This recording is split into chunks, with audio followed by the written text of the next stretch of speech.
Have you ever had one of those days, or maybe weeks, where you feel like you're just spinning your wheels? You're constantly busy, juggling work, trying to learn new things, family, health, but at the end of it all, you feel like you've made zero actual progress on the things that really matter to you. It's super frustrating, and believe me, it's a feeling we all know. But what if there's a better way to do things? I mean, really think about it for a second. That plan you made to exercise every day after work, or the one to finally read one book a week, or to finish that online course you bought months ago. It always starts with so much energy and good intentions. But then, well, life happens, right? You're too tired, something unexpected comes up, and just like that, another well-meaning plan bites the dust, and you're left feeling kind of disappointed in yourself all over again. See, most of us, without even realizing it, we default to what I'd call the willpower method. We just think, ugh, I just need to be more disciplined, or I just have to try harder.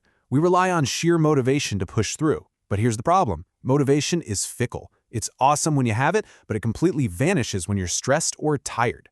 The alternative? That's the systems method. This is all about building processes that actually reduce friction, making it easy to succeed even on your absolute worst, most unmotivated day.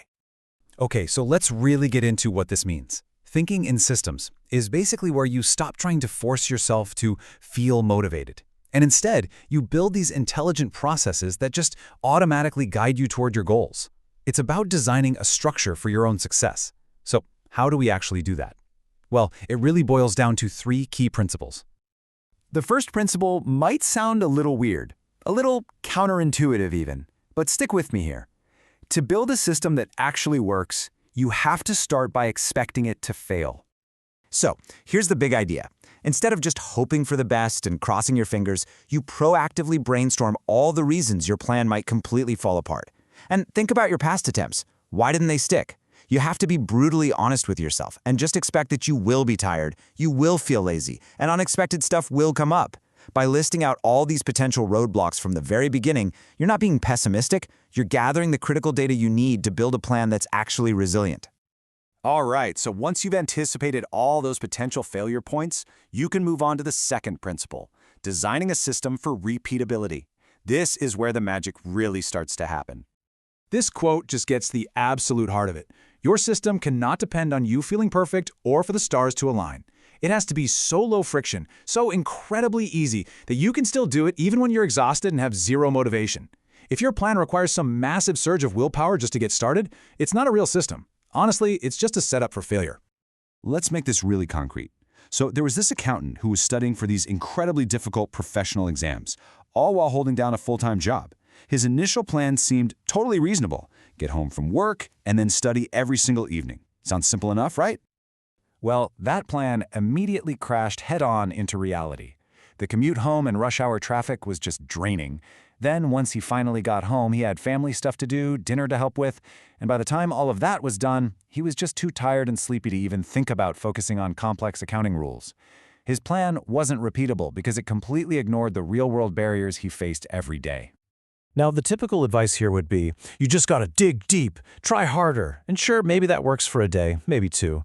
But is that a sustainable way to live every single day? Absolutely not. That is a direct path to burnout. So he started applying this systems thinking. Step 1, identify the real barriers. Okay, traffic and fatigue. Those are the enemies. Step 2, find a low-effort solution. What if he studied at the office before driving home? He could beat the traffic and use that post-work energy when it was still there. Step 3, check for new problems. Well, now he'd be home late for dinner. So step 4, iterate. He talked to his family. Could they push dinner back an hour? Turns out they could. And just like that, after a little problem solving, he found a workable system. This brings us right to our final principle. And honestly, it might be the most powerful one of all. Once you have a system that's more or less working, it's time to make it permanent by peeling off the Band-Aids. So what's a Band-Aid? It's a temporary fix. You know, it helps you get by in the moment, but it doesn't solve the real underlying problem. The danger with Band-Aids is that they make your whole system fragile. If you can't use your quick fix, like say you don't have time for that emergency nap, the whole system falls apart for the day. This table shows the difference perfectly. So if you're always feeling tired, the Band-Aid is taking a nap. It helps, sure, but the root cause solution is actually fixing your sleep schedule. Or if you can't focus, using a timer is a great Band-Aid. But the real solution is training your attention span over time. Band-aids are useful tools to get you started, but they are not the final destination. So what do? Well, here's the really cool part. You take that root cause and you turn it into a brand new goal. Fix my sleep schedule or train my attention span now becomes the new thing that you plug right back into this whole system building process. And this creates this amazing cycle of continuous improvement where your systems just get stronger and more effective over time. Now, I know what you might be thinking. This sounds like a lot of planning, a lot of work. But the key here isn't about creating more work for yourself, it's about redirecting the effort you're already making.